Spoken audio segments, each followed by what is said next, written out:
Secara pembangunan nasional, ternyata kita harus membangun 1 juta rumah.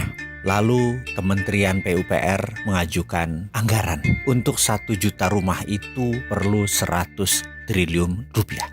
Sebagai presiden dengan gampang mengatakan, oke, 100 triliun print aja uangnya, lalu kirimkan ke Kementerian PUPR. Sederhana, selesai masalahnya. Tapi pakar ekonomi menyatakan, wah nggak bisa Pak, kita nanti inflasi. Nah ini menarik nih. Inflasi karena mencetak uang, menarik nih, sangat menarik. Katakan wahai Bapak Presiden, kalau ada menteri atau akademisi mengatakan inflasi, itu otaknya pasti karena keracunan Keynesian. John Maynard Keynes adalah tuhannya inflasi. Dan katakan kepada dia bahwa inflasi itu tidak harus benda yang menakutkan. Kita lawan inflasi tersebut. Kata siapa? Mencetak uang harus pakai jaminan yang Anda maksud. Tanya pada dia, maka mereka akan berkata, kita harus punya dolar Pak untuk memprint money rupiah tadi, atau kita harus ada emas Pak untuk mencetak uang tadi. Maka katakan sekali lagi, ilmumu itu kuno. Pak Presiden katakan dengan lantang, ilmumu kuno, keluar kamu dari kabinet kalau perlu. Pak Presiden tidak harus mendengar kata-kata itu. Karena New Economic Model, di mana saat ini banyak diterapkan di negara dunia, salah satunya adalah Profesor Michael Hudson, adalah orang yang mencetuskan New Economic Model. Printing money tidak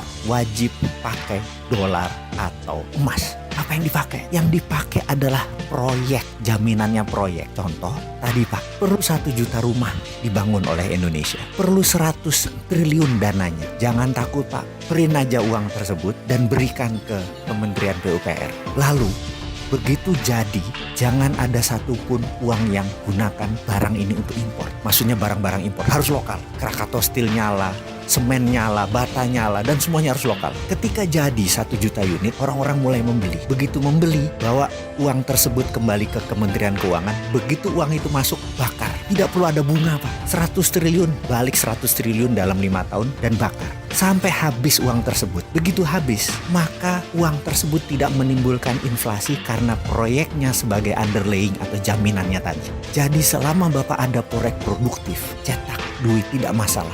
Itulah New Economic Model. Itulah ilmu yang harus kita praktekkan sekarang. Kita pakai apa yang Cina pakai. Kita pakai apa yang Amerika pakai. Ngapain pakai Keynesian? Negara memakai Keynesian itu adalah negara viktimnya IMF dan viktimnya obor. Ayo dong Pak, berani revolusinya. Atau kalau perlu panggil saya ke istana sesekali Pak. Gak apa-apa kan ketemu sama si Sontoloyo ini? Boleh dong.